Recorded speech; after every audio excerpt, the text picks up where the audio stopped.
Today, it's great to chat with Andrew Huberman on the podcast. Andrew is Associate Professor of Neurobiology and of Ophthalmology at Stanford. His lab is focused on brain function, development, and repair, with emphasis on regeneration to prevent and cure blindness. They also study the neural circuits that control visual fear and are developing tools to remap them and to treat anxiety disorders. Additionally, Huberman is host of the popular podcast called Huberman Lab. Andrew, it's so great to chat with you today. Great to be here. I've been looking forward to this. Thank you for having me on. Thanks. I've been really looking forward to this as well. Congrats on the awesome success of your podcast. What compelled you to do a podcast? The short answer is I have the great Lex Fridman to blame for that one. Lex Fridman, as some of your listeners may know, is a researcher at MIT, computer scientist, physics, a guy who has a podcast where he interviews scientists, and now he's branched out to talk to people in cryptocurrency and martial arts, all his interests. And I was a guest on there, and Lex and I got to be friends, and we had a little discussion. This was end of 2020. I'd been teaching neuroscience on Instagram for a couple years. I started that in 2019, and I was a guest on various podcasts. And then after we finished recording, Lex said, have you ever thought about starting a podcast? I said, no, absolutely not. But then, he impressed upon me that, that there's a lot of interest in science learning. And I thought, I love the field of neuroscience so much.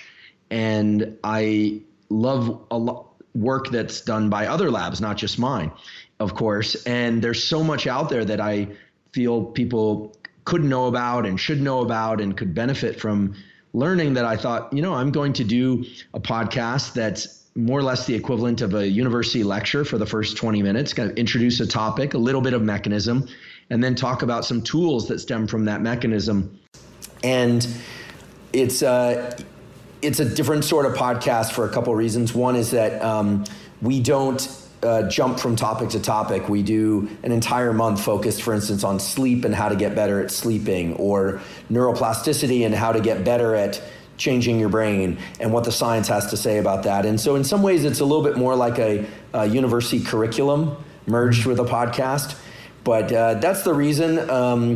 And I've had a lot of fun doing it. I'm still learning. There's a learning curve, of course, for me. But thus far, it's been very gratifying. And we're always seeking to be better. And I realize as I'm saying this, Scott, that we've got to get you on as a guest at some point, because we are soon going to have guests. Cool. Right now, it's just been me blabbing at the microphone. But starting soon, I've got some colleagues from Stanford and elsewhere who are going to come on. So maybe we can turn the tables on you a little bit and have you on as a guest. That'd be a pleasure. I mean, no pressure or anything, but it'd be great if you would. Well, I would love that. I humbly accept that invitation. Yeah, so I'd like to talk a little about your background a little bit. I'll go back a little bit. And can you kind of tell our audience what you got your degree in, your advanced degrees, and what maybe even your dissertation topic was about, and how that led to the work you're doing today? Sure. I got interested in neuroscience when I was a sophomore in college. I was studying psychology, actually, and I took a course in abnormal psychology, and this was the early 90s, and the drug Prozac had just been released, essentially. The book Listening to Prozac had come out, and I was fascinated by some of the more biological aspects of abnormal psychology. I don't know if they still call it abnormal psychology, but in an abnormal psychology class in the 90s, you'd hear about schizophrenia, depression, OCD, et cetera, which I guess, given the prevalence of those conditions, I guess now we should probably call normal psychology. And there's so many people challenged with it. So probably the course should be renamed now. But in any case, I started realizing that my interest was moving toward neurotransmitters and things of that sort, but I didn't know anything about it. So I took a class in what at that time was called biopsychology.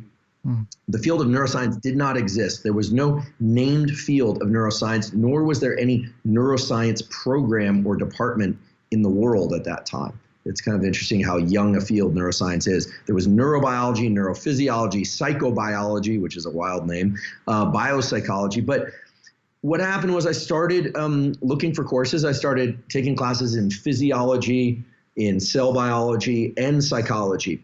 And in the end, I got my degree in a combination of biology and psychology. And I worked in a lab, did a senior thesis looking at thermal regulation of all things under conditions of MDMA exposure. So these are animals that we would give ecstasy, MDMA, and we looked at how they would change their perception of temperature. That was my senior thesis. We published that. I loved working in the lab. I found that working with my hands was something I really enjoyed. I never really liked working with animals much. I'm an animal lover. And also I didn't really enjoy it that much. But I did do that, and my lab still does that to some extent for the 25 plus years following. Then what happened was I went off and did my master's at UC Berkeley. It was intended to be a PhD, but it had a master's along the way. And I was studying the effects of two things. One was the effects of early androgen exposure, testosterone and its derivatives, on differentiation of the brain in humans. She was part of a study by a guy led by a guy named Mark Breedlove that explored how the digit ratios, the length of our fingers, actually correlates with two things that are interesting. One, how much testosterone we were exposed to in utero while we were still in our mother's womb, and how that impacts, believe it or not, sexual orientation in adulthood. It's a very robust literature that has now been replicated 6 times. We don't have time to delve into it, but I was fascinated by hormones and behavior. And I was also studying a system called the circadian timing system, how light orients our sense of time and when we sleep and when we are alert. Along the way, I took a class from the great Carla Schatz, who is the person who coined the phrase fire together, wire together. Carla is a absolutely world-class researcher in the field of brain development and plasticity. The phrase fire together, wire together is often ascribed to Donald Hebb, but that is incorrect. It was Carla who coined that phrase. Wow. Hebb said something else, which was unrelated, actually. But for some reason, it falls to Hebb, but it's Carla's. And I started hanging around people in her lab and learning how to do the sorts of experiments they were doing, which was looking at how electrical activity in the brain shapes the brain and how neuroplasticity occurs, how we can change our brains in response to experience. So I had the challenging but turned out to be fortunate circumstance of going to Carla and saying, hey, I really want to do what you do more than I want to do the stuff that I'm currently doing. And she said, well, I'm moving my lab to Harvard, but there's a lab up the road at Davis, UC Davis, that's working on some similar things, and there's a new PI there.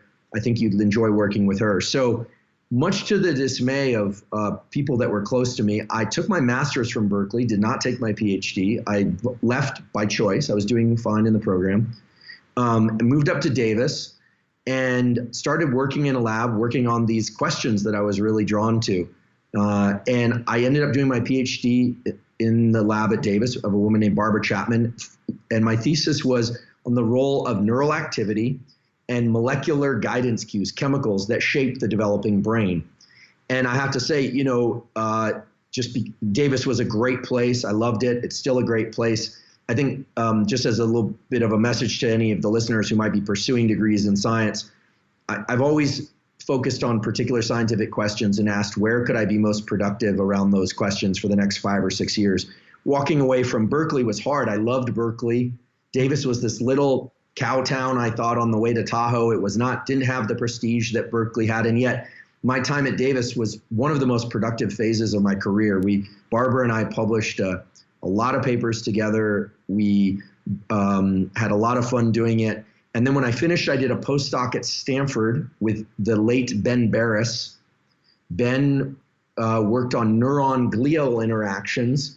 And Ben is actually quite famous for not just his science, but he was a big advocate for women in science, because before he was Ben, he was Barbara. So he did the control experiment. He had the experience of being a woman in science and a man in science.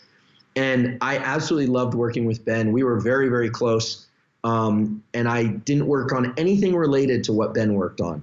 he let me come to the lab and work on finding genetic markers for neurons in the eye that degenerate in blinding diseases. So I skipped to that. I had a ton of fun doing it.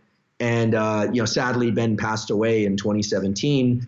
But that was great fun. And then I was a assistant professor at UC San Diego, where I continued to work on neural regeneration and repair in the eye. And we started to work a bit on how internal states like stress, et cetera, impact behavior, in particular fear behavior. And then I was recruited back to Stanford, where I'm now an associate tenured professor of neurobiology and ophthalmology. And my lab works on neural repair and brain states such as fear, performance, et cetera. So that was a long answer, but the common thread through all of it is I'm absolutely obsessed with biology and neuroscience, and physiology and psychology. And I've basically let my interests guide my choices. I've never married myself to one particular line of work, and it served me well. It does help to have tenure if you're going to switch fields, but I've had great fun, and I've made the decision that my life as a scientist will be pursuing the thing that interests me most, and I will never ever allow myself to wish I was working on something else more. I'll always work on the thing that I love the very most, without negotiation. I love that. I love your commitment to science, and also your love for the biological basis of human behavior. In some circles, that's just, even studying that is controversial. Like, even if you just say I study, it should be the most uncontroversial thing in the world to say that there's a biological basis to human behavior. Have you faced any sort of pushback by any of your colleagues or anyone? Well, let's see. Stanford's been very supportive. When I started podcasting, I worried a little bit that, anytime an academic starts putting their neck out there more publicly, you always worry a little bit. But they've been very supportive of that. In terms of, like my podcast and some of the work I do in my lab now is so human oriented. It's about tools that humans can use. We have a human lab. We went from studying mice, and we still study mice because there's some questions you can only address in mice, to a lab that does virtual reality and studies fear in humans. We study sleep in humans we measure people's sleep while they're out there in the world. We're doing that right now. They're breathing while they're at home. We're measuring that.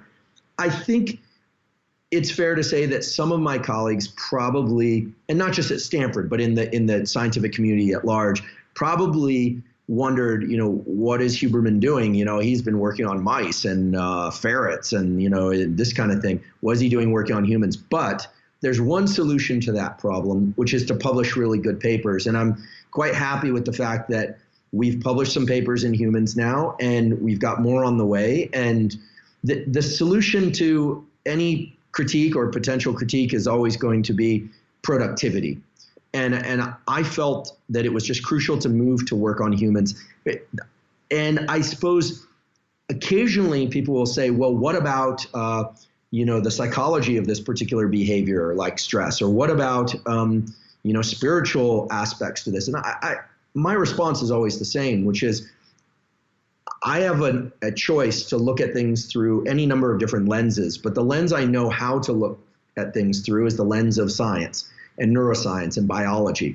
So when I hold up a lens to something like depression or stress, I'm in no way, shape, or form saying that spirituality or that psychology or sociology don't play a role. I'm just saying I'm looking through this particular lens. And so I think something that the general public and the scientific community, frankly, ought to learn more or consider more seriously is that something can be highly accurate without being exhaustive, right? You can be absolutely right, but you're not right about every aspect of something.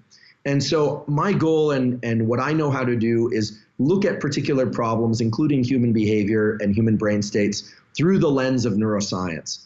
But I certainly don't claim that those are the only lens that we can look at things through. And it's fun to consider what a view of something like stress might look like through a different lens, but I'm just not trained to do that. So I also tend to stay in my lane as much as possible, although I define that lane pretty broadly as a biology.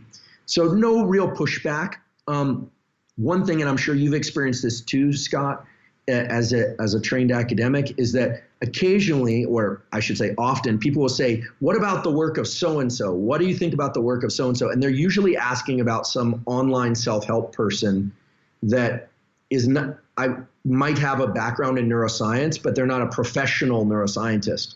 So I never comment on other people's work unless it's published in scientific papers, or I can comment on their ability as a communicator. But there are a lot of theories out there that probably are worthwhile, even though there's no peer-reviewed study to support it. But I can't comment on that because I can't see the data. So when people, I won't name names here, but you can fill in your favorite online guru. People will say, oh, that sounds a lot like the work I heard about of so-and-so. But if it's not something I can look at in a manuscript or a textbook, I can't really work with that. But I still think there's a lot of great stuff out there outside of biology. Of course there is. Of course. Yeah. Thanks for that. Well, the topics you study are so relevant to the experience of humans. And I thought we could just go through some of the broadest topics of things that people, we can really apply for their own lives to make their lives easier. The first topic I'd like to bring up is the topic of emotions. It's a big topic. I thought an interesting way to kind of get into that topic is to ask you whether we can predict our emotions before they occur or before they kind of spiral out of control. Yeah, great question. And certainly that's a challenging one. Emotions, as you know better than I, are difficult to define. The field of neuroscience doesn't even really know how to define emotions. People throw around things like fear and all this kind of thing. But in neuroscience, really, you can only measure behavior, especially in animal studies, because we don't know how. You can ask a mouse all day what it's feeling, but all you can do is measure its behavior. And people are not that good at understanding their own emotions or describing them. The language of emotions is both vast and non-specific, right? I mean, if I say I'm feeling mellow and happy, that's informative, but I have no idea whether or not that's the same as you're mellow and happy. I just don't know. So one of the things that we've done as a laboratory is to try and address this question through the lens of the autonomic nervous system. So the autonomic nervous system has all these fancy names associated with it, like sympathetic and parasympathetic. But the simplest way to think about it is that it's just a seesaw inside of all of us that adjusts our level of alertness or calmness. So when I say calmness, I mean parasympathetic nervous system, alertness, sympathetic, and it's kind of a push-pull between the two. And the autonomic nervous system is constantly adjusting our level of alertness and calmness.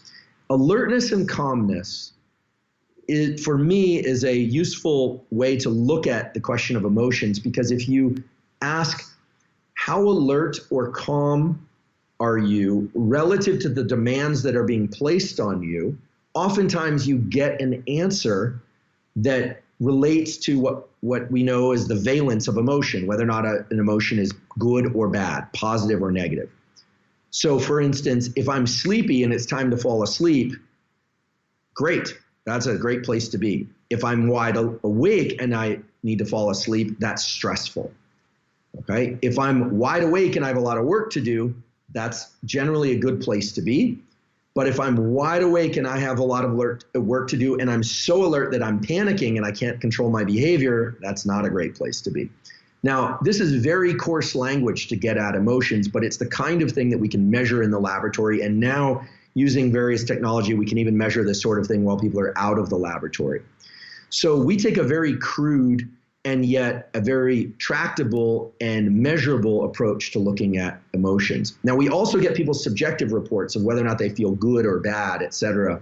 But that's the lens that we look at this through. And it's not perfect. Lisa Feldman Barrett and other psychologists would say, I think quite correctly that emotion has all this context, right? Being devastatingly sad at the loss of a loved one is appropriate. Being devastatingly sad because you wake up and you can't attach that to any particular life event is called depression. So there's this very interesting issue as to whether or not our internal state, which includes alertness and calmness, matches our external pressures or environment. And that equation plus our kind of goals in life, short-term and long-term goals, generally, at least to my mind, spells out to whether or not you're happy or sad, right? So, or works out to whether or not you're anxious or mellow, or appropriately alert or appropriately sleepy. And so I don't want to, just shed a ton of parameters on this, but I would say the tool that emerges from this is that if people can start to afford a little bit of control over their internal state, what we've found is that then they can adjust their emotions in air quotes for those of you listening, they can adjust their emotions by simply changing their relationship between their internal world, what we call interoception, your perception of your internal state, relative to the external world. So for instance, if I am very alert and it's time to sleep, and I can actively calm myself by using particular approaches, which one can, and we could talk about, then I can suddenly go from being stressed to feeling great because I'm falling asleep and I'm sleepy, or I'm asleep, or I slept well. If one can adjust their level of alertness up in response to a demand, well, then we start to feel some control, some will over the world and in the world. And then people generally start to feel more, quote unquote, empowered, or as if they have more self-control.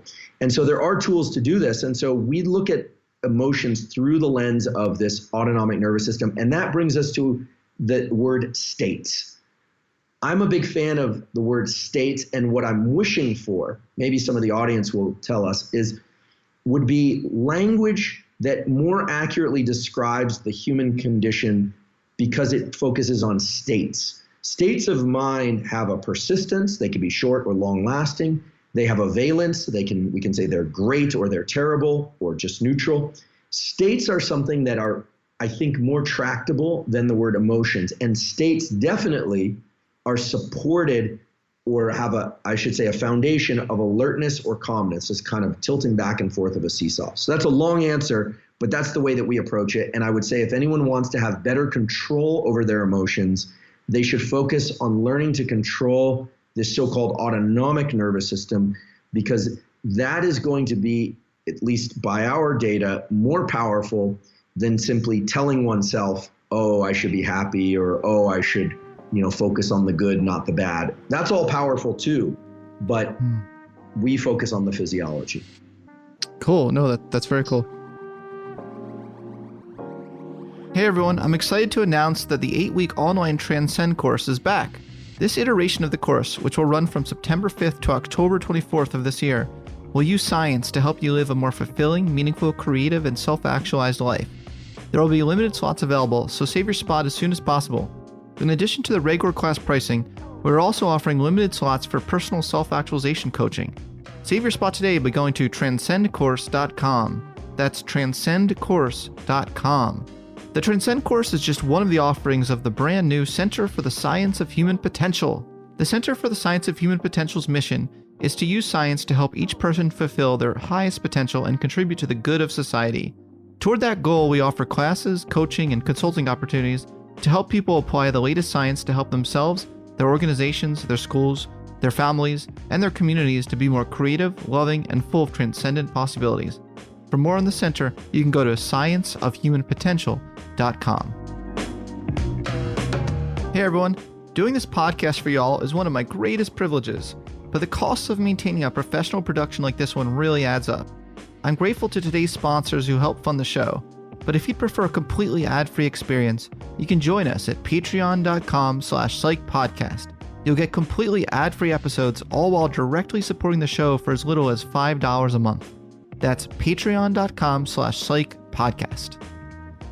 What do you think of William Fleason's model of trait density distributions? As all traits are distributions of states, that we can kind of change our traits by changing our pattern of states.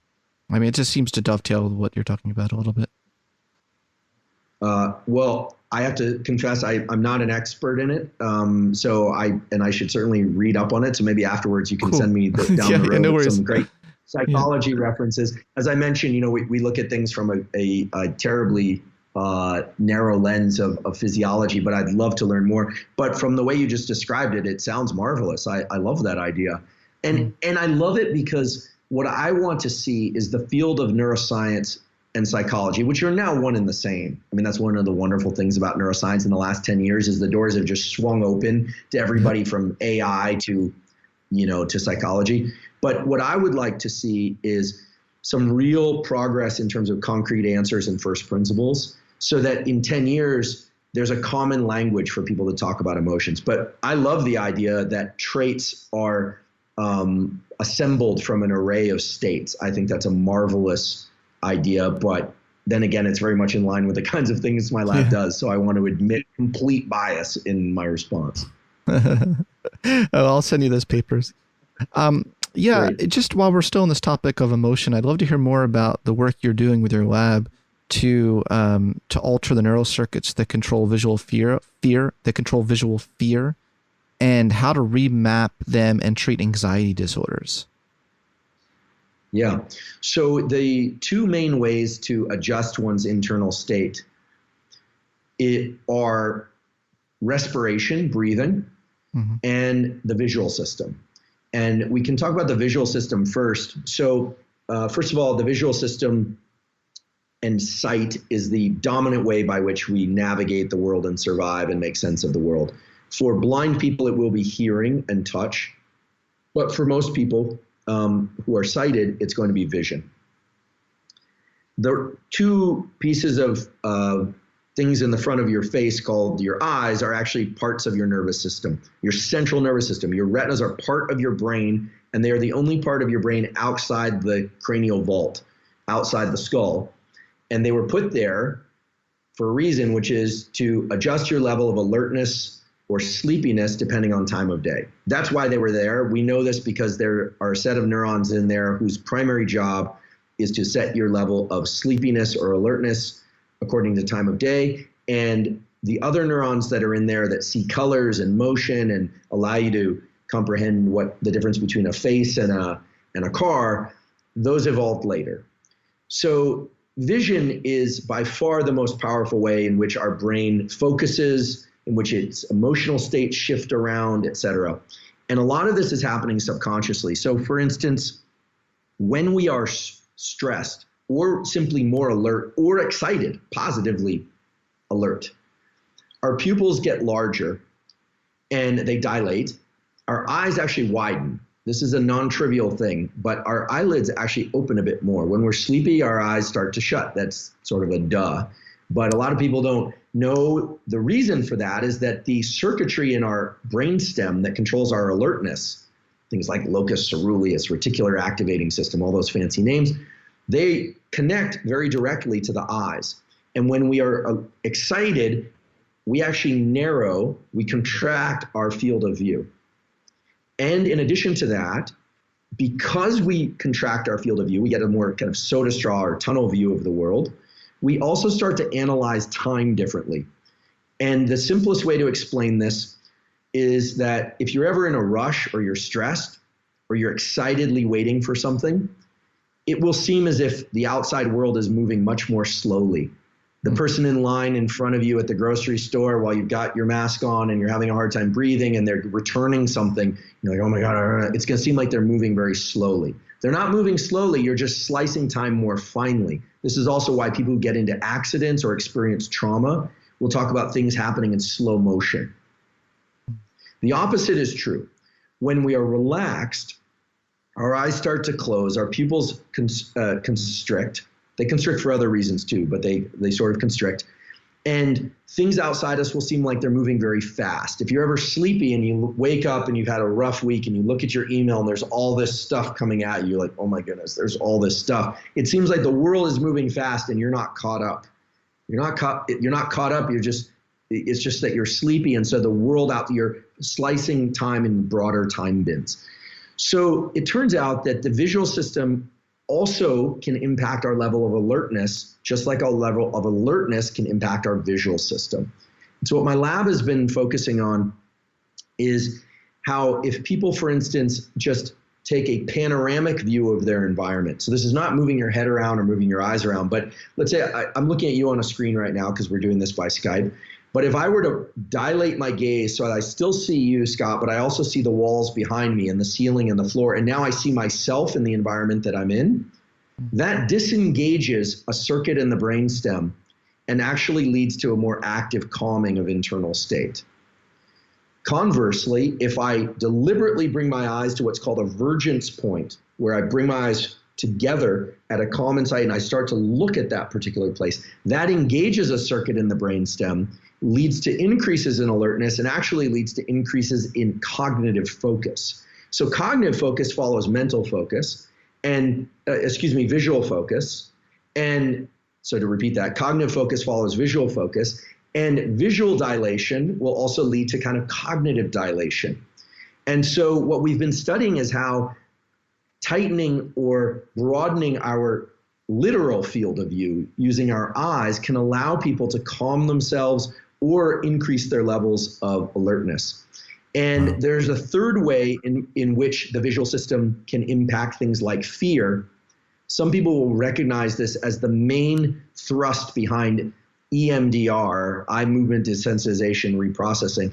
For years, people would ask me about EMDR. They'd say, what do you think of EMDR? And EMDR is where you move your eyes from side to side while recounting a trauma, typically to a trained trauma therapist. And to be honest, Scott, I thought this stuff was complete hooey. I was like, this is ridiculous. How can that possibly be? I'm a vision scientist. I work on stress. This doesn't make any sense.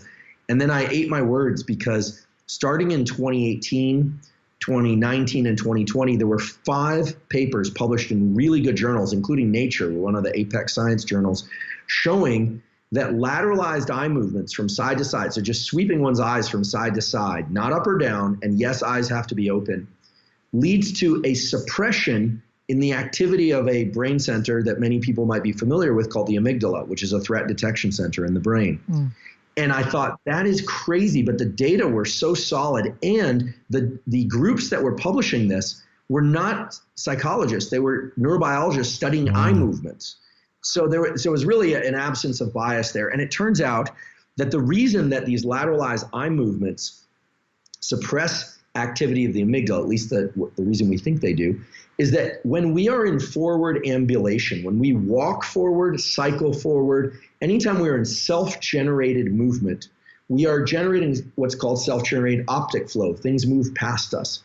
Now, unlike your phone, where if you take a picture on your phone and you move your phone, it's blurry. As you move through space and you move your head and your eyes, you don't experience the world as blurry. And that's because you are constantly generating what are called slip compensating eye movements. When you move your head from side to side, your eyes are moving so as to not generate blurry images.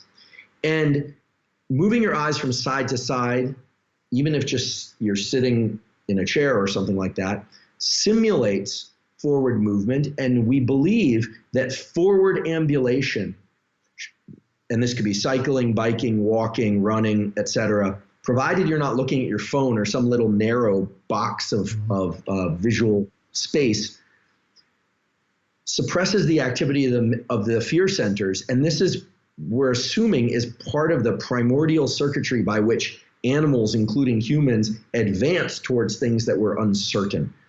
And so it is the great insight of the late psychologist Francine Shapiro, who was, I believe, in Palo Alto, maybe had an affiliation to Stanford, I don't recall. She created EMDR while taking a walk in the woods. That's how the story goes anyway on Wikipedia, that she was walking in the woods, was recalling something troubling, and realized that she was much calmer about it than when she recalled the same thing just sitting in a chair. She exported the eye movement component to her clinic.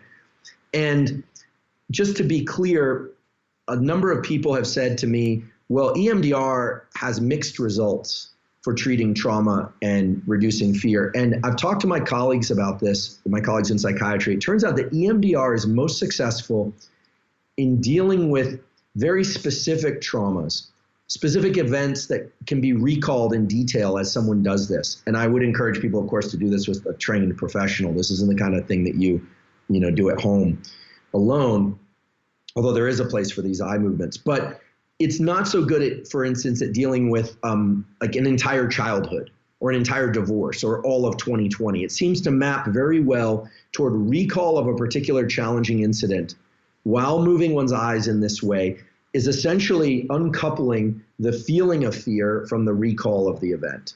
Now, the movement of the eyes from side to side can be used more conventionally outside the context of trauma if one is feeling kind of nervous about public speaking or feeling too much internal arousal for whatever reason. I don't see any reason why trying it couldn't hurt in that circumstance. But in terms of treating trauma, there's decent success. And there's a great book I'm going to look over because I have it to my right, which is Eye Movement Desensitization and Reprocessing Therapy. There are 3 editions of this now written, and this is one of only 3 approved, I would say APA, American Psychological Association approved behavioral therapies. I think it's exposure therapy, EMDR, and now with there's one other sort of exposure type therapy that's been approved. So it has some merit. And again, this is just vision, right? This is using the visual system to adjust the internal level of stress. And in certain circumstances, that can be very beneficial. I really want to try it right now. I want to just sign up with a new therapist and try it. Yeah, a number of people have reported good results with it. Not everyone. There are going to be some things, just like hypnosis is another area. My colleague David Spiegel at Department of Psychiatry at Stanford is actively involved in work on hypnosis and how it changes default networks in the brain and dealing with it. Hypnosis has a very high, greater than chance success rate with many things, but some people will not benefit from it as much as others. I think that's been shown too. That's the beauty of individual differences. Some people have greater susceptibility to hypnotizability. Openness to experience, personality trait predicts that. Yeah. Actually, there's a fun little twist there relates to the visual system. So Spiegel developed something called the Spiegel eye roll test. I can do it on you right now, and people can try it. Don't do this if you're driving. So because of the relationship between the brainstem and the eyes and eye movements, there's a particular aspect of eye movements that predict on a 1 to 4 scale how hypnotizable somebody will be. Let me see if we can do this by Skype. So if you look up towards the ceiling, Scott, if you look up, and now just slowly close your eyes while maintaining your gaze upward. Okay. Okay, okay, and then stop. Yeah. Okay, stop. So I would say maybe you're like a 2. So Spiegel. What's it out of? On a scale. So what you're looking for. Yeah, so on a scale of 1 to 4, so I would say you're mildly hypnotizable, but again, I'm not an expert in this. Spiegel taught me this, so and he's the expert. It's actually called the Spiegel eye roll test. But what happens is, as you look up, it turns out upward directed gazes are associated with alertness. Okay. Who would have known? But it makes total sense. And downward gaze and closing of the eyelids are associated with sleepiness. Yeah. Exactly. And when you hear it, it's like, oh, this is so obvious. But this is, again, ancient circuitry. So this looking up while trying to close the eyes is something that Spiegel discovered it's a kind of contradiction of goals, right? Of looking up but actually closing the eyes. It's hard to do, actually. The eyes tend to flutter, and depending on how much the eyes roll back and you see the whites of the eyes, it dictates whether or not you're 1, a 2, or a 3, or a 4. Now, yours rolled back a little bit, not a ton. And this is all correlative, but what they found is that this predicts hypnotizability. So some people also find it very hard to close their eyelids while looking up. And a really good trained clinical hypnotist will have you look up and then close your eyes. Stage hypnosis is a completely different business, and I don't even want to talk about it because it's kind of a disgrace to clinical hypnosis. But anyway, I'm not a trained clinical hypnotist. But I do, if people want to sample with clinical hypnotism, by the way, there's a terrific free app that Spiegel and colleagues released called Reverie, R-E-V-E-R-I.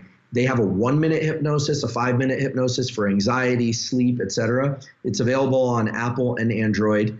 And it's a free tool, but it has backing in numerous clinical and peer-reviewed published studies from Stanford. So I just want to, this isn't just some random app. This is developed by people who do this for a living, who are, board certified MDs and things of that sort. Well, that is super cool. I think I used to be more susceptible to hypnotizability, and then I started to wise up. I become more cynical. I became more cynical of people's intentions. I thought I so enjoy your Twitter feed because Thank you. Your Twitter feed makes me less cynical. It makes me more positive, less cynical. Well, can you imagine just how innocent I was before? Because I still am. I still am a bit. I have a lot of positive faith in humanity. I really do. But I used to be very, very like susceptible to like people like gullible, to the extent of just gullible, you know. Well, I think that Jack Feldman, who's a wonderful colleague who works on the science of respiration, breathing from UCLA, he likes to say, and he's a New Yorker, and he likes to say, be skeptical, not cynical. And I think it's a wonderful phrase. You know, I think that's a great stance for scientists. I think it's a great stance for anybody. You want to be skeptical, but I think cynicism is tricky. And I should say that Jack, just since we threw out his name, has really been a pioneer, has been decades ahead in terms of understanding how the other feature of our brain-body relationship, the respiration centers, can shape our states of mind. And so much of what we're doing now in our human lab on breathing and respiration to allow people to adjust their states and access sleep, et cetera, much of that is built on the fundamental discoveries of Jack Feldman. And he's done his work in mice. We're working in humans. But we talk all the time, and I just want to tip my hat to him. You know, these physiologists like Jack, Francine Shapiro, and the EMDR stuff. Actually, that was clinical discovery first. But the more that scientists communicate across fields, the better life gets. Yeah, for sure. And I really like that you're giving credit to these other individuals, there's other scientists. While I have you here, since you are a neuroscientist, I'd like to double click or zoom in on the amygdala, because I think it's a very misunderstood brain area. And, you mentioned you kind of, associated like with how a lot of people associate it with it as the, kind of the fear response. But it's been my understanding that the more nuanced understanding of the amygdala shows that it really has to do with just emotional significance more generally. And I was wondering what your thoughts are on that more recent research. Yeah, I think you nailed it. I think so. The amygdala, we think of this, fear center. It means almond. It's these two little almonds on the side of our brain that are there just to make our life difficult. And we used to be hunted by lions, and now we're stuck with this amygdala, and that's all wrong, right? It's right. First of all, it's a big structure. It's a whole cluster of structures. It's part of a network. It does not house fear. No one brain area houses anything except maybe our pituitary, which houses a lot of releasing hormones, or our circadian clock or something like that. But it's part of a network, a neural circuit, as we say, that is involved in vigilance and assignment of internal state to external cue. I think there is an opportunity here for a brief little neuroscience lesson, which is every neuron or brain area basically does any 1 to 3 things. It's either a sensory thing, it senses stuff inside us and outside us. It's controlled in generating movement, motor, or it's modulatory. It's trying to adjust when to move to what kind of thing, or when to be afraid of what. And our entire experience can basically be distilled down to 2 things: interoception, our perception of our internal real estate, and exteroception, our perception of everything outside the confines of our body. And the best way I can think of to conceptualize interoception, exteroception from a neuroscience perspective is that our experience of life from the time we're born until the time we die, even in sleep, is like imagine a glass barbell with one sphere at one end and another sphere at another, and they're connected by a handle. We'll call it the tether. One sphere represents interoception, and the other represents exteroception. And of course, they're tethered. And we can split our attention between what we're feeling inside and outside. So we can do this right now. If if somebody wants to close their eyes, or if they can't close their eyes, just try and focus as much of your attention on the sensation of your skin in contact with whatever surfaces it happens to be in. You do that for a second. You just made the globe or the sphere at the side of interoception a little bit bigger. And as you did that, the exteroception got a little bit smaller. Okay. Now, if you open your eyes and you focus your attention intensely on something outside of you, like a point on the wall across the room, chances are you can grow that sphere of exteroception and you will forget about your internal state just momentarily. Or maybe your focus on your internal state will shrink. So you can try that for a second. So just try and focus externally. Often this is best by focusing your eyes on a particular point. Okay. Now, typically we jump back and forth, interoception, exteroception, all the time, and they're connected by the tether. So what the amygdala does is the amygdala addresses what is my internal state, and in my environment, is there anything that's novel or in particular threatening or exciting? And if there is, it starts to increase the robustness of that tether. It starts to link what I'm feeling internally to the actions of something external. And that is generally a threat, but it could be something positive. So if you look at humans who lack an amygdala, like people with Kluver-Bucy syndrome, this classic syndrome where people, the animals would like lick inanimate objects or try and have sex with inanimate objects. What you've really disrupted is the relationship between internal state and external events, and it becomes rather random. So the amygdala is not a fear center. The amygdala is a tether that tends to bias us towards behaving or not, depending on what's being tethered. So for instance, if I suddenly see a dark object walk past my window at night, and then I'll pause. If it comes closer and my stress level goes up, then I now am in this high state of vigilance, aka fear. Now, if that thing disappears, it walks away, I'll start to feel relaxed. Okay? The amygdala will then essentially, it's not responsible for the relaxation, it's responsible for me changing my behavior in response to that relaxation. So the amygdala is kind of like a security guard that can't actually do anything. You know, those security guards that can't actually do anything, that can just use their radio. You sometimes see those at malls, and something happens and they can only call for the police. They can't actually do anything. So that's one way to conceptualize the amygdala.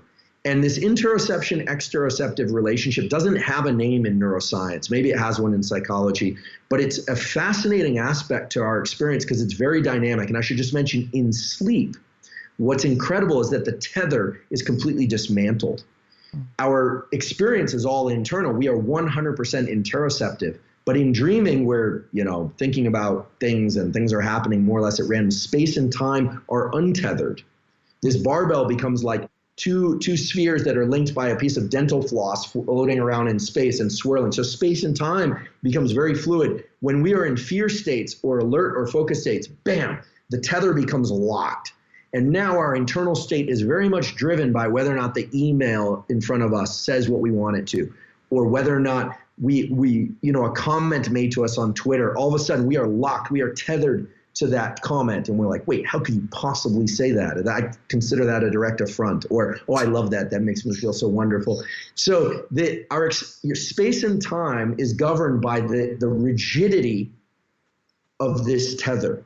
Or we could also say our space-time relationship is also governed by how loose and fluid this tether is. So in relaxed states, we tend to be very open to new contingencies, mostly because our internal state isn't locked to events around us. When we are in very high stress or very excited, positively excited states, our entire interoceptive world becomes linked to the external world. And the amygdala is crucial as a linker between the external and the internal. That's the simplest way I can think of to describe it. Yeah, and if we think about what brain alterations you see in those who are psychopaths, I think that it's really interesting because psychopaths have a very low startle response. It's hard to startle psychopaths. And I think that's related to a lot of what you're saying. It's not necessarily just threats that they don't get startled by, but they don't tend to, get terribly moved by a beautiful flower either. Right.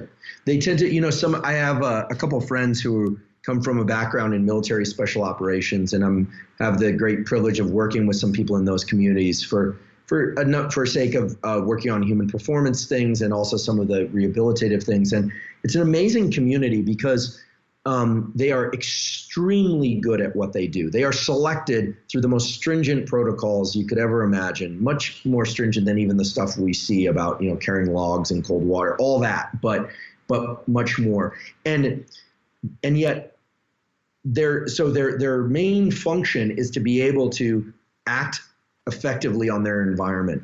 And yet they are unique and distinct from sort of sociopathy because they also have an incredible ability to integrate the goals and desires of other people in a way that's beneficial. It's a really incredible thing. I think also very charismatic people, politicians, when people say, in the presence of whoever this person was, you just feel good. Some people are just very good at dynamically interacting with people in a way that makes them feel brought in and seen. That there's a story, actually, a friend told me that he met Oprah, and he said, I've never met Oprah, but he said that the way that she moved through the room was stunning because she's always getting approached, right? Everyone wants to talk to her and, et cetera.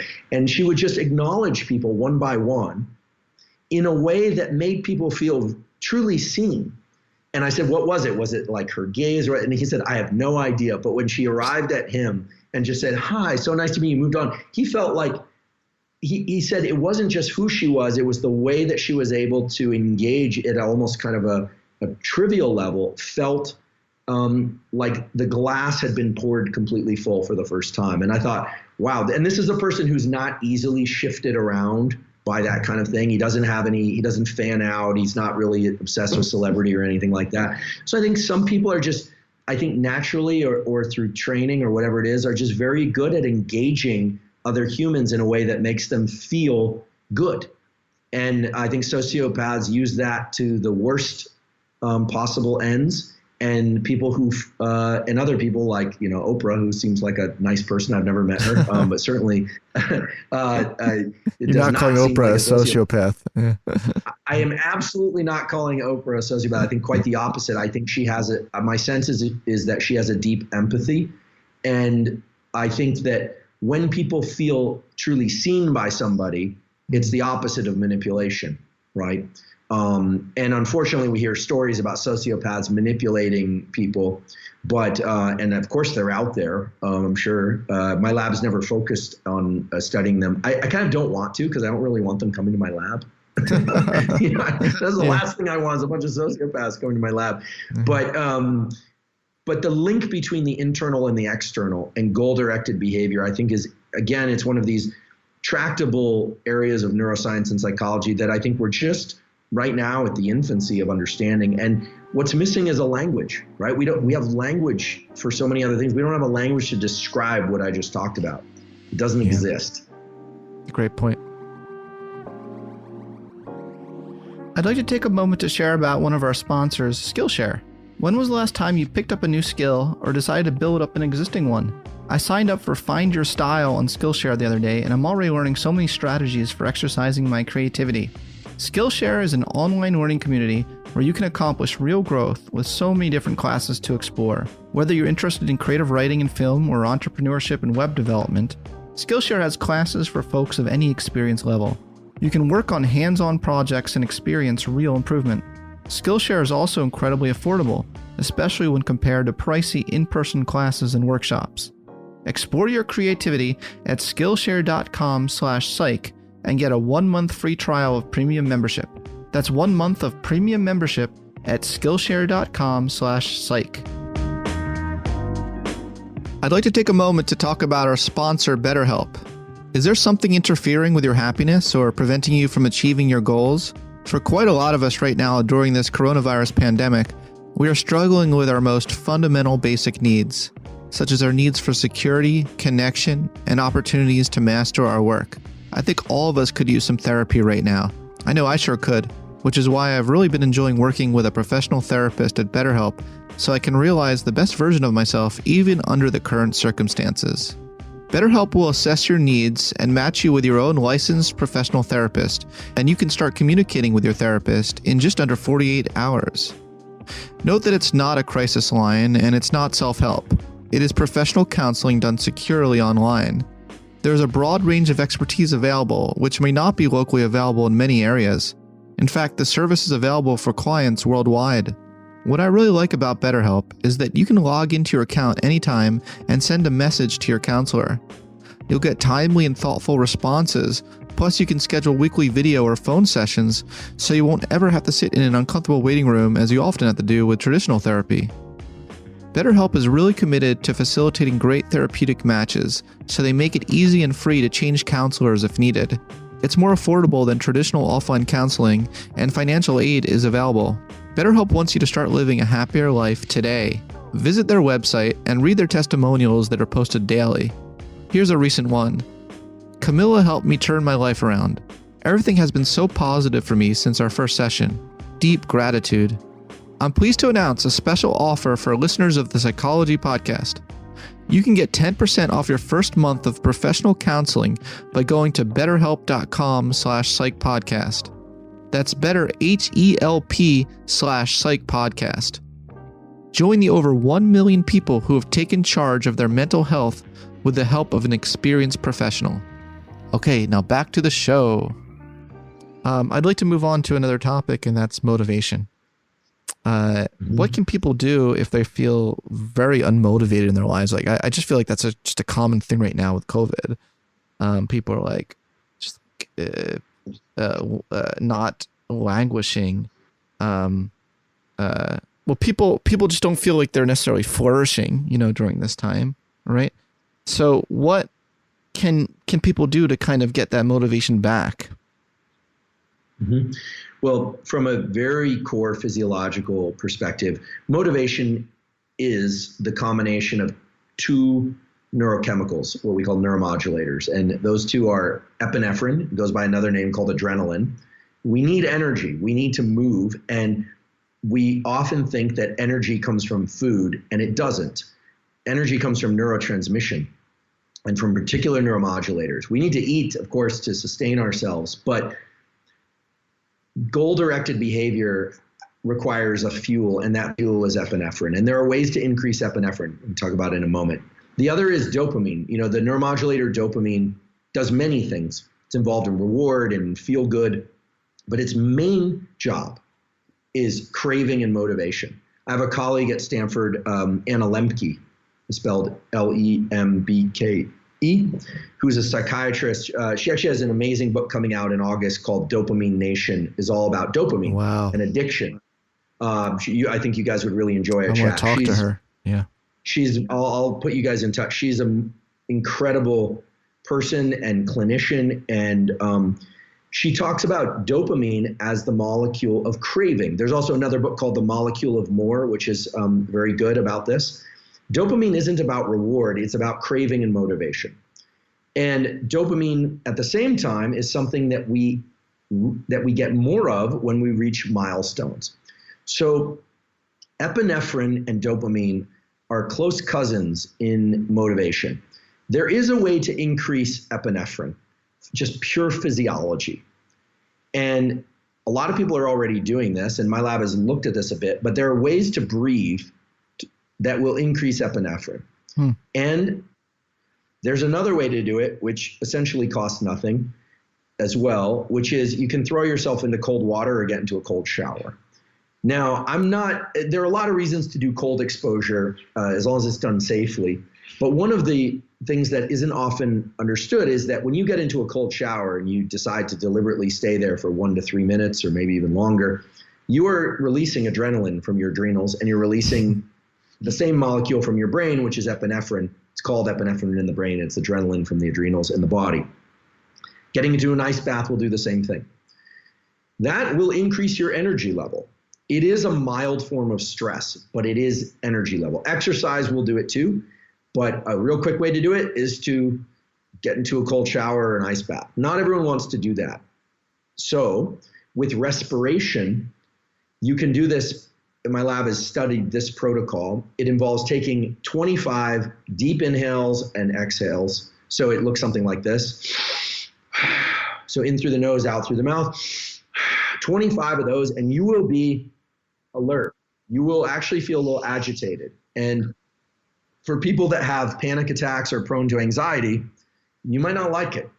However, if you finish 25 or 30 of those breaths and you exhale all your air and hold your breath for about 15 to 30 seconds and then repeat and do that 2 or 3 times. So 25, 30 breaths in through the nose, out through the mouth, in through the nose, out through the mouth, then exhale and hold, repeat, exhale and hold.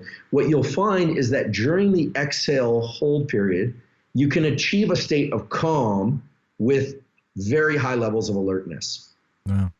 This simple trick, I don't like calling it a hack because this is actually what the biology was designed to do. A hack kind of implies you're cheating the system. And I don't like the word hack because it always sounds like something's getting carved up. And, so I hate the phrase biohacking. I loathe it. What we're talking about here is actionable biology or applied biology. So you're increasing epinephrine. Now, what you do with that energy is up to you. But many people actually find that just by doing this pattern of breathing, they suddenly feel like they could or want to exercise, or they could or want to work. They could or want to get up out of their chair. So that's one thing that can be beneficial. The cold shower thing, and Wim Hof is famous for, the Iceman and for doing this breathing that's very similar to the type of breathing I described. It's a way of generating adrenaline in the body at low levels, but that allow people to get into action. Now, the dopamine component involves reaching some sort of milestone or craving something. Dopamine is best served not just by reaching a goal, but by craving a goal. And Dr. Lemke, in fairness, she's a friend and a colleague, so I call her Anna. But Dr. Lemke, because she is a board-certified psychiatrist, has talked about this as, let's say you eat a piece of chocolate. We think that the dopamine release that you get from that is actually about the satisfaction from the chocolate. But the next time you eat something delicious, pay careful attention. The good feeling that you're feeling is actually the craving for more. It is not an absolute joy in what you're doing. And this is fascinating, and it's at the heart of addiction, right? The cocaine user or even the pot user, and I realize nowadays a lot more people, use pot legally and stuff, so it's complicated. But that craving for something or for sex or for whatever it is, that excitement is craving. It's not reward. And that's because dopamine and pleasure and pain have a very unique combo. I'll leave it to Dr. Lemke to complete that discussion because she can describe it so much more eloquently and accurately than I can. But the way to get dopamine is once you are in action, set a milestone. Okay, today I'm just going to go out for a walk, or today I'm just going to send 10 emails related to some business-related goal, or whatever it happens to be.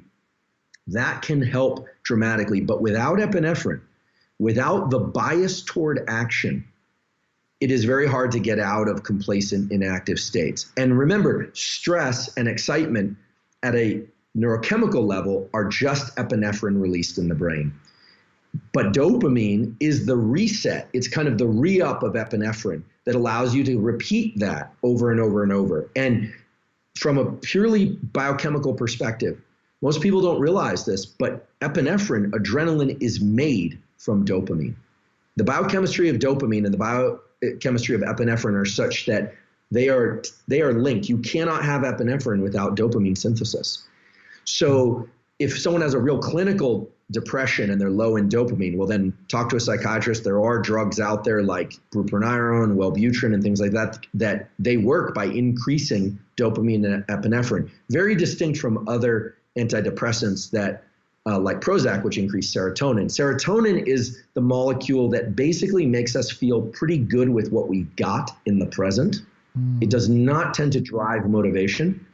It tends to come from eating, from having had, a satiating experience or meal. It's not involved in craving as much. And of course, I'm talking about these chemicals in very coarse terms. They have subtlety to them as well. Of course. Yeah. My colleague, Colin DeYoung, has a really wonderful paper linking dopamine to the personality system. And just to tie this to psychology and he calls it the neuromodulator of exploration. That's the word he uses, exploration. Mm-hmm. Because extroverts score very, very high. They have a lot of dopamine production, particularly in the striatum and lower subcortical structures. That motivate them to explore the social world. It's like all about oh, I want to explore. Like never enough. It's never enough for them. Like they always need someone new. Or else they get bored. Right. Yeah. Yeah, and this lies at the kind of deepest levels of our evolutionary biology. The anticipation of sex which of course underlies reproduction, which underlies the progression of our species. Of course, there are other reasons people have sex, but the dopamine is produced in pursuit of and during sex. But just to be concrete about it, after orgasm, dopamine levels plummet. And a hormone called prolactin is increased. Prolactin sets a quiescence. It's actually also what's released in new and expecting parents that calms them down and makes them very focused on the needs of another, right? Mm-hmm. You can't be running around like crazy, certainly not looking for new mates shortly after a child is delivered into a relationship or even a single parent. And when prolactin goes up, it tends to make us more quiescent, not want to seek novelty. It makes us content with what we have and put us into caregiving roles in both men and women, and every variation thereof. And in animals and in humans, it tends to throw down body weight in theory, to make us able to tolerate long nights of no sleep, to raise young. So dopamine is involved in the pursuit of food, the pursuit of sex, the pursuit of money, but the moment that we reach those goals, there's a huge plummet in dopamine, and then it resets over time it resets for the pursuit of more. And I think the book, The Molecule of More, describes this really, really nicely. I think it's Daniel Lieberman. It's definitely Lieberman. I think I have the first name correct. He's a psychiatrist at GW at George Washington. Or Georgetown. Forgive me that I don't know his affiliation. That's a great book about this too. But I think that we can take advantage of the biology of epinephrine and realize that when we have increased levels of epinephrine, we need to move. And sometimes that can be keys on a keyboard and focus. Sometimes that can be actual physical movement around, exercise, et cetera. One of the most challenging things is to have high levels of epinephrine in our system and to be sitting still. That's called stress. And 2020 was a forced situation of limited movement from our usual routines and a lot of incoming information that was very triggering to a lot of people. And I realize we're still somewhat in this thing now. It's not like New Year's hit and we're out of it. But whether or not it's for work purposes or fear of COVID, et cetera, it's clear that bodily movement is a very, very good thing. And that the more we physically move, the more that these circuits in the brain and body that underlie motivation get carried out. Because the reason we have a nervous system, I mean, I wasn't consulted the design phase, but logically speaking, evolutionarily speaking, the reason we have a nervous system is to move. The only way we can affect anything besides ourselves, other people, other events, et cetera, there are only two ways. One is movement and the other is sweating, right? Mm-hmm. Our sweat can affect people, not very in major ways in most cases, but movement is how we speak. Movement is how we eat. Movement is how we reproduce. Movement is everything. And so epinephrine is like an engine beneath movement. Dopamine is like a rudder that steers us toward particular things as we move. That makes a lot of sense. Like I mentioned Colin DeYoung, but I just want to bring up another part of his theory, and that's that there's this nerdy dopamine pathway that people are starting to understand, where you can really get energized at the potential reward value of information. So that's for all us nerds out there. You know, there are dopamine projections to the dorsolateral prefrontal cortex.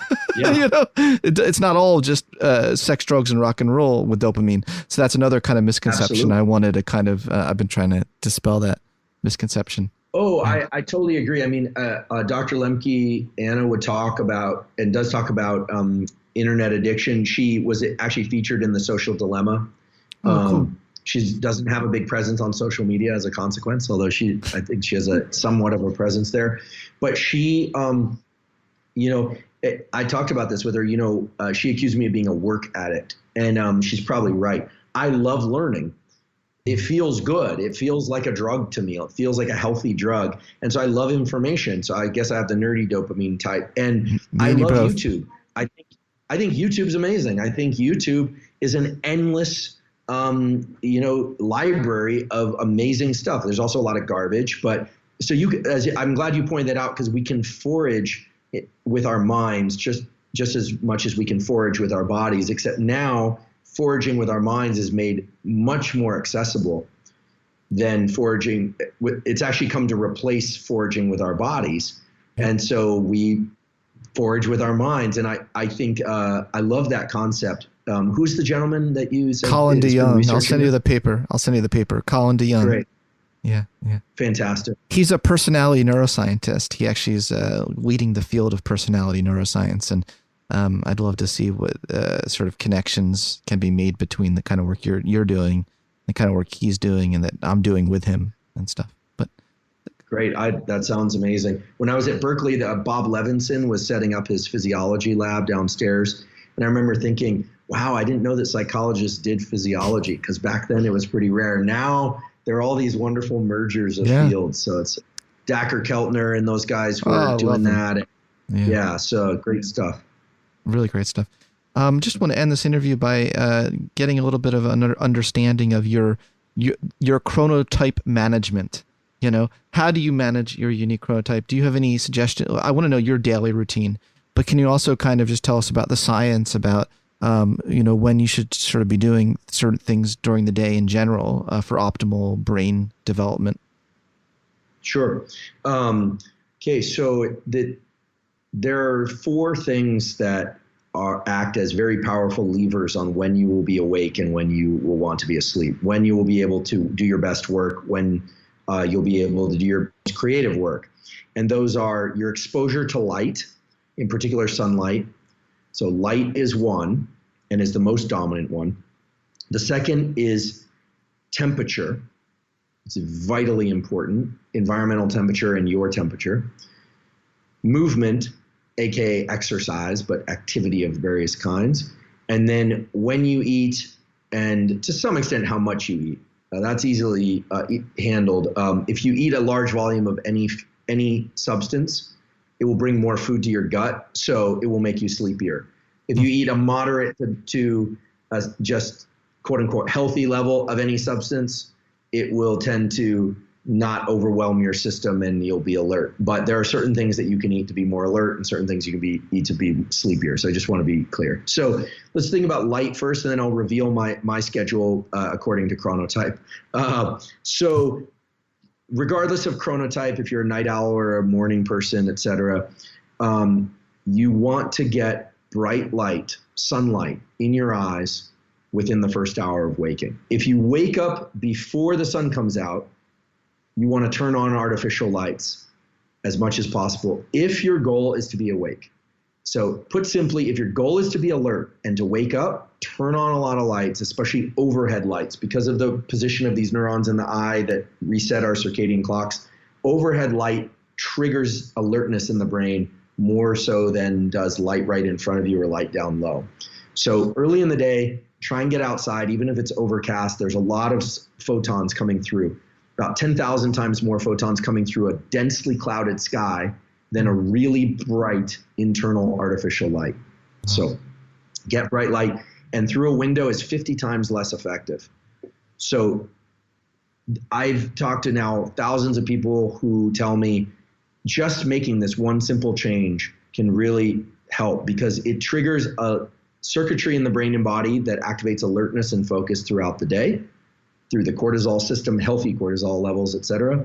And it also triggers a timer so that the hormone melatonin is secreted about 12 to 16 hours later, which makes you fall asleep. Okay, nice. So the simple rule is get a lot of bright light early in the day and throughout the day. So for those of you wearing blue blockers throughout the day, it's a huge mistake, huge mistake.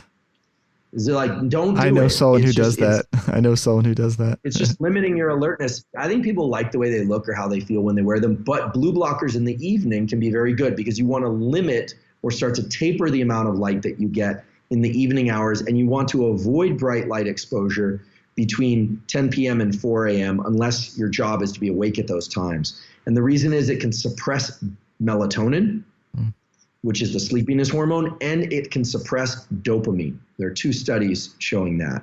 And dopamine is important. It can suppress learning. It can cause depression at low levels. It can exacerbate depression for other reasons. That's caused by other reasons. So a lot of light during the day and morning, especially in the morning. Try and get it from sunlight. Try and not get it through a window. It's okay to wear contact lenses or eyeglasses when getting this exposure. But if you can safely do it without wearing sunglasses, better to do it without wearing sunglasses. But please don't drive off a cliff or injure your eyes or something. Never look at any light that's so bright it's painful to look at. Okay, so I'll reveal my schedule. I wake up, first thing I do is I try and get outside, get 5 to 10 minutes outside, walk my dog, maybe even to read. It's going to be indirect. You don't have to stare directly at the sun. If it's still dark out, I'll turn on a bunch of lights in my home if the goal is to wake up. Then as you move into the day, most people, because temperature starts to increase after you wake up, most people are going to be most alert and feel most able to do various kinds of mental and physical work somewhere between 3 hours. So I would say at about 3 hours after waking and 11 hours after waking. There are these 2 little peaks in our circadian timing mechanisms. You have to figure out when you do your most focused work, but for most people, they can do their highly focused work about 90 minutes to 2 hours after waking. So this is mid-morning for most people. And that's going to be time where linear work, meaning the kinds of work that requires a lot of focus, and you more or less know what you need to do, but you have to, you know the strategy, but you need to implement the strategy, or you need to figure out the strategy. So very focused kind of analytic work. And that's a terrible time to do email or be involved in meetings because it's going to suck away your ability to do really what Cal Newport would call deep work, right? Fasting and low carbohydrate intake favor alertness because it leads to a state of increased adrenaline. So I typically don't eat until about 11 or noon. I sometimes have some almonds or something like that, or fat. Sometimes if I'm very hungry, I'll have some eggs or something like that. But I generally fast until about noon. And then at noon, I eat a meal, which is generally some sort of meat or fish or chicken or something, and a salad. I like cold food, and I don't eat much carbohydrate. Now, there are exceptions to this. Occasionally, if I did a hard workout early in the morning, which I rarely do, I usually work out later these days, then I might eat some more carbohydrates. But typically, if you eat starches, like pastas or rice, et cetera, we always hear that gives us energy. No. Your energy comes from your glycogen stores, which are in your liver and your muscles, and your adrenaline in your brain. You have to restock that stuff. But if you want to be alert, fasting, water, caffeine, make sure you're getting enough electrolytes. So salt is important. If you're fasting or not and drinking a lot of water, you can deplete electrolytes. A lot of people get kind of dizzy because they're not eating enough salt. Unless you have hypertension, it's generally safe to consume some salt. And so the daytime is when you want to be alert and working. And then after lunch, everybody experiences a little bit of a dip, but the lower carbohydrate intake during the day can prevent some of that dip. In the afternoon, I continue with the same, but I do a second work block in the afternoon, which I always do what's called a non-sleep deep rest protocol. Once per day, I take 20 or 30 minutes, sometimes 10 minutes, and I do either yoga nidra, which is where you just lie down and listen to a script.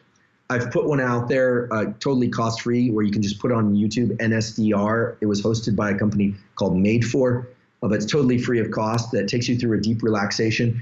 This non-sleep deep rest has been shown to bring the brain and body into states that favor neuroplasticity. That was published several times, including last year. Replenish dopamine in the striatum. That was published by a group in Scandinavia. Or I'll do the Reverie app. I'll do the hypnosis for kind of deep relaxation. I come out of that. I usually drink a little bit of caffeine. I do drink coffee and caffeine. And then I'll do some sort of work for about 90 minutes or so that's more kind of creative work, like writing or something where the strategy isn't quite clear. It's a little bit more challenging. And I do this because in the afternoon or when we're sleepy, we a little bit more relaxed, I should say, not sleepy, we are able to create new contingencies. Creativity is taking existing things and organizing them in new ways in space and time. And that kind of space-time rearrangement is favored by states where we are deeply relaxed, not necessarily sleepy. So I try and do a 90-minute block of focused work early in the day and a 90-minute block in the afternoon. And during that time, I turn on a program called Freedom, a free program on my computer that locks me out of the internet. And I turn off my phone and I lock it in a safe because I'm not very disciplined with the phone otherwise. And then evening is when your temperature starts to drop. Some people exercise in the evening, which is fine. If you are going to do, I should say, if you're going to do cold water exposure, you want to do that early in the day because it's going to favor alertness. Ice baths, cold showers. If you're going to do things like sauna, hot baths and things, those should be done in the evening for preparation for sleep. There are exceptions to this. Some people like to do it early in the day, but temperature is a powerful determinant of these internal states.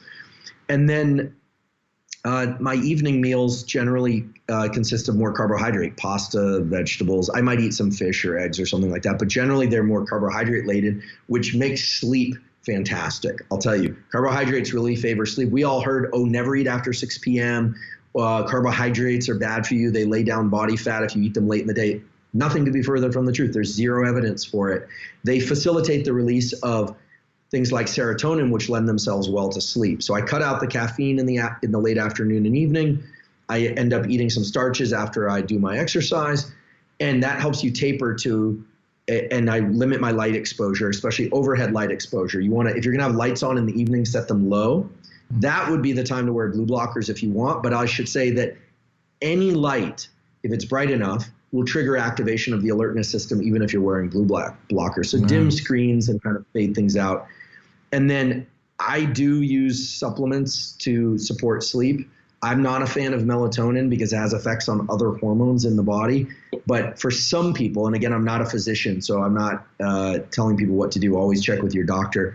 Things like magnesium threonate, spelled Threonate, or biglycinate, can help create a state of kind of sleepiness. They trigger activation of the GABA circuitry, which kind of turns off thinking, etc.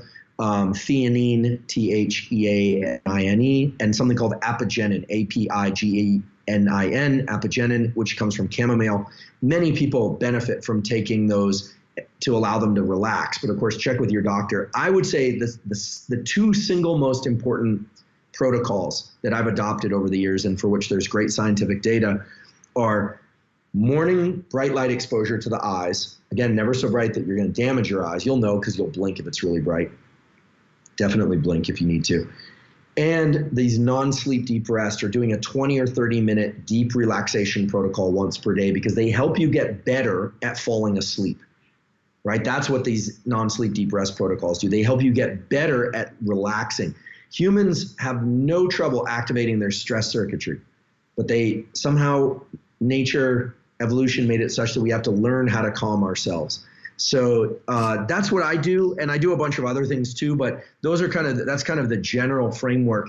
And I should say that if you are a night owl, you should still try and do the same things. But instead of trying to avoid light from 10 p.m. to 4 a.m., maybe you avoid light from like 2 a.m. to 8 a.m. I don't know. Everyone's schedule differs.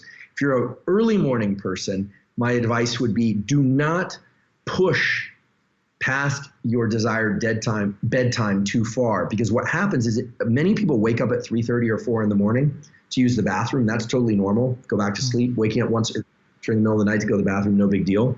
You don't want to drink too many fluids late at night for that reason. But if you're somebody who's waking up at 3 a.m. and you cannot fall back asleep, chances are you are supposed to go to bed at 8:30 or 9 p.m. And unless there's an underlying anxiety, what's happened is your melatonin has run out and you're awake. The problem is it's very easy for people to push their bedtime out. It's much harder for people to go to bed early.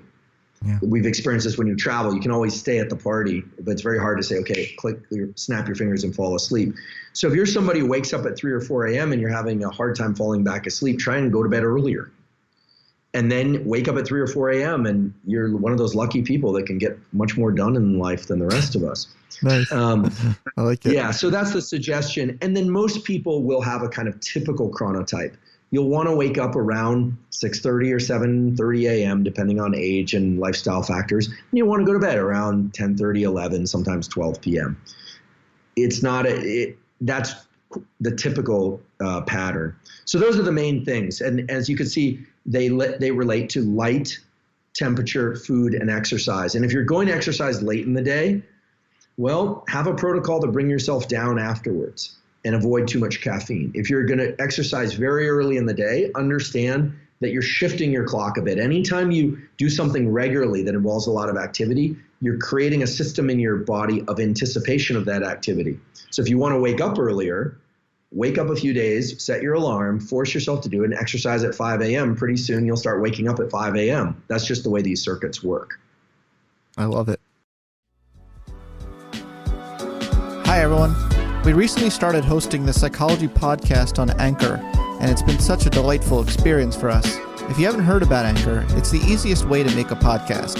Beside it being completely free, Anchor will distribute your podcast for you so it can be heard on Spotify, Apple Podcast, and many more platforms. Also, they make it really easy to make money from your podcast with no minimal listenership. It's everything you need to make a podcast all in one place. This has been super helpful for someone like me who has so many things to juggle at once and has so much to keep track of. Anchor has been a huge sigh of relief for me. It's really great. Download the free Anchor app or go to anchor.fm to get started today.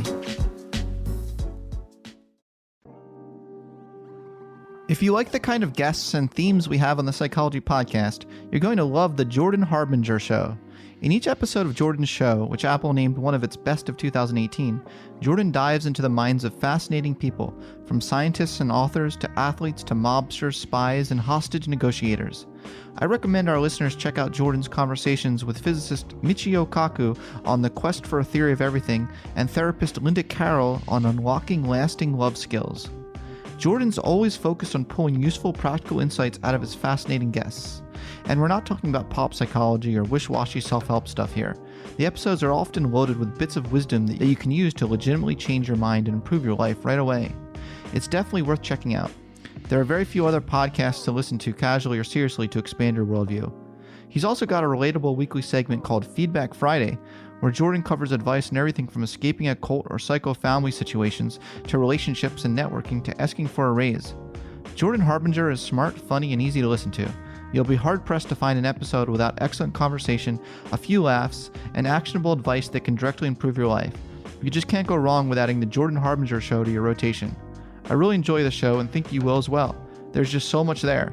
Check out jordanharbinger.com/start for some episode recommendations, or search for The Jordan Harbinger Show. That's HARB as in boy, IN as in Nancy, GER on Apple Podcasts, Spotify, or wherever you listen to podcasts. There are so many different topics we could have nerded out today, and maybe we'll table some for when I'm on your podcast and we can continue or even just hanging out here on the beach. We can continue our conversations. But one big topic is flow. Something that a topic we're both super interested in. I know we both have a mutual friend, Stephen Kotler. How does this no-go sweet spot that you talk about relate to the flow state? And then maybe we can end there. Sure.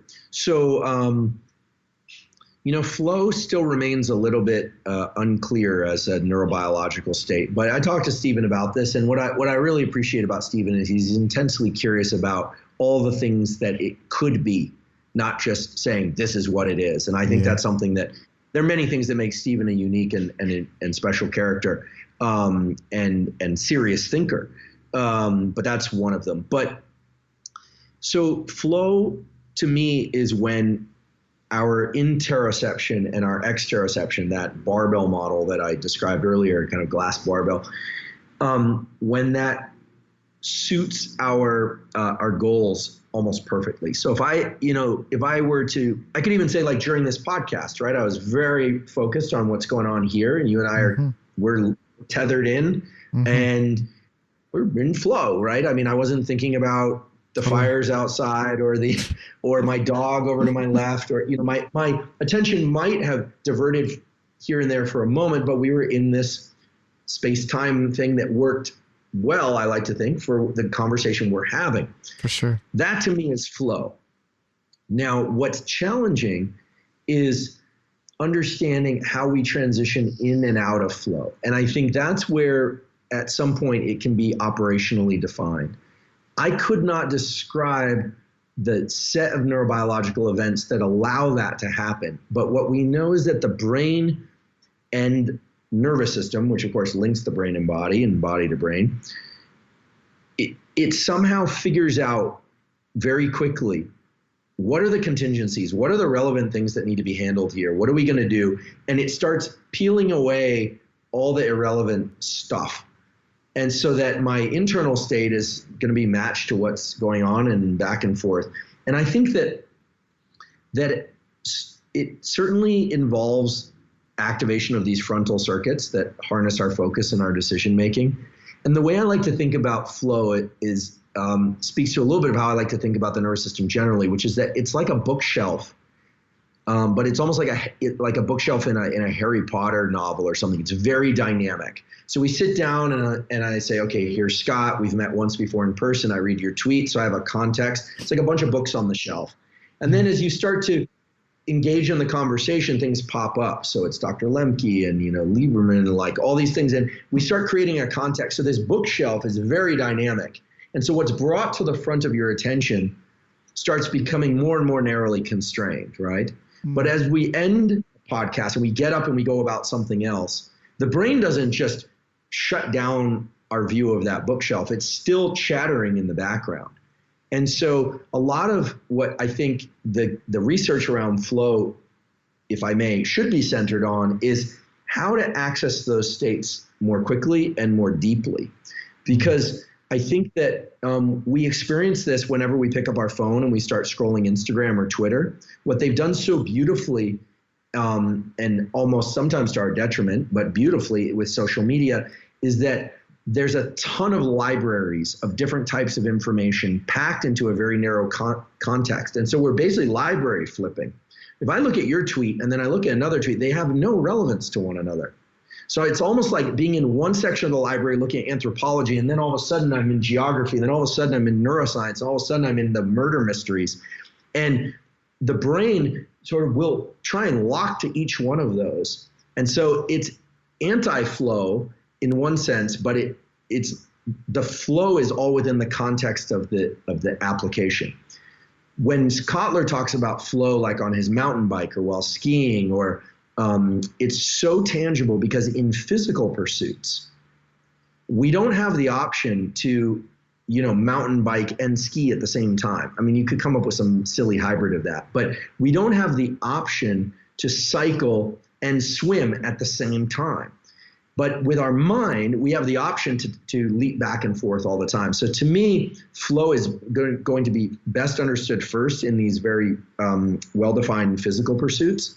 But throughout the day, I'm always thinking about what is my tether locking? What is it?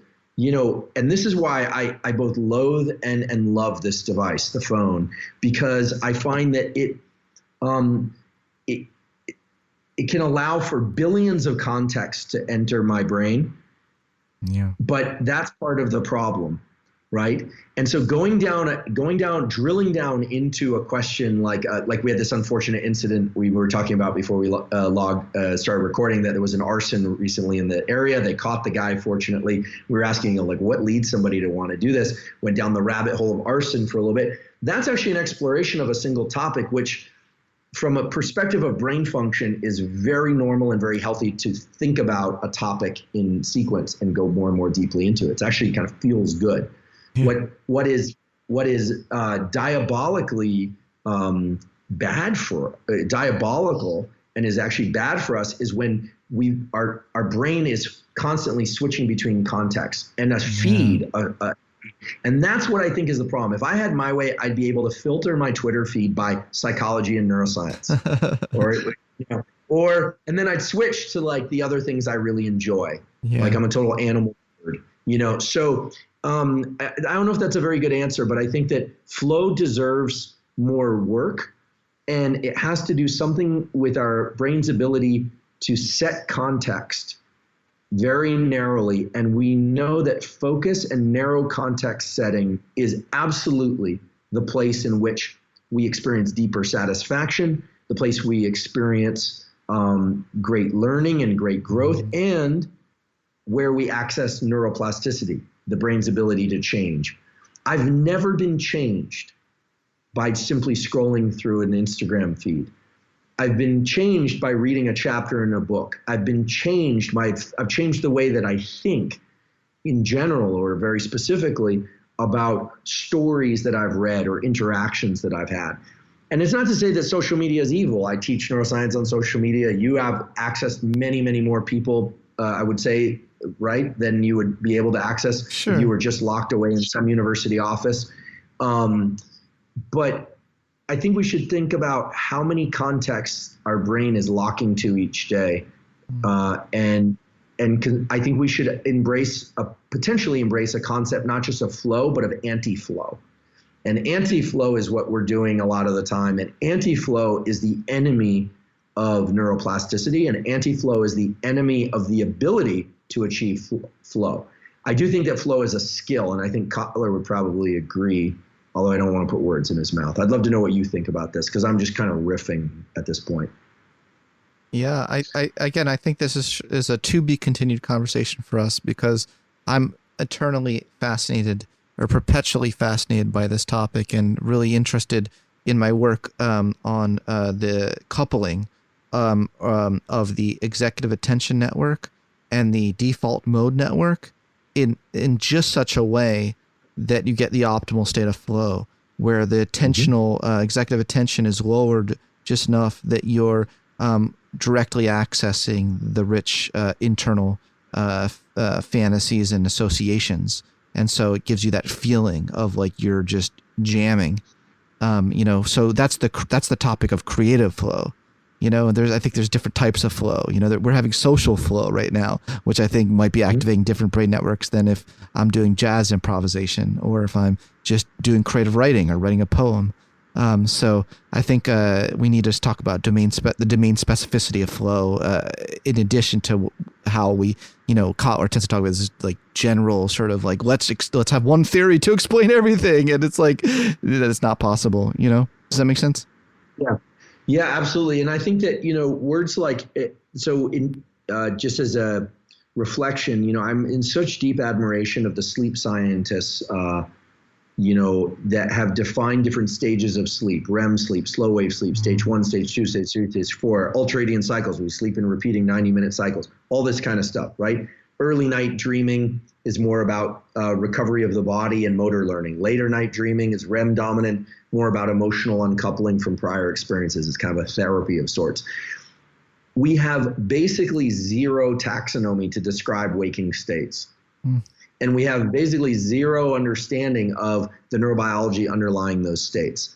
Whereas with sleep, we understand a lot thanks to the great efforts of that community. So I think the next 10 years of neuroscience and psychology, we are tasked with figuring out what is a really good taxonomy of states. And flow is what I would put under the category of highly desirable states. It sounds wonderful. Everybody wants it. It's like the thing you want. The reason my lab has focused on states that are far more mundane, like stress or calm or alertness or focus. We are interested in creativity, et cetera, is because I'm a big believer that we can build up our understanding to these more complex and highly desirable states through a basic understanding of the ingredients that go into feeling sleepy or alert. And it also probably reflects the fact that I love to think about high-level concepts. But at the end of the day, the question, that every PhD advisor asks their highly ambitious student or postdoc is like, okay, what's the experiment? I think every academic has had the experience of having this brilliant person come to them, highly enthusiastic, and the student says, I want to study blank, blank, blank. And you say, okay, great, design an experiment. And so I think with flow, we need to start designing experiments. And I'd love to be involved in that effort if ever there were the opportunity. And I'm sure there are experiments out there, but right now, I think is the time to start thinking about what are these states of waking. Like what state are we in right now, Scott? I don't know. I feel alert, focused, but like what is that? Does it have a name? Does it even need a name? Clearly, as you said, it's different than the kind of flow I would experience snowboarding or downhill skiing or something. Right. So more language to describe the nuance, but in a tractable way, right? Language can either confuse or it can clarify. And what I like so much about the way that you place things is that I can, because of your background as a researcher, and because of your background and current ground as an academic, you know that ultimately there's got to be an experiment with which we can measure this. And I think we need more of that. And so this is also a reflection on how much I appreciate your knowledge, because I think that in the social sphere of internet psychology, most or a lot of what's out there is just naming stuff that sounds cool and sounds clickbaity, but that's not the same as understanding something at all.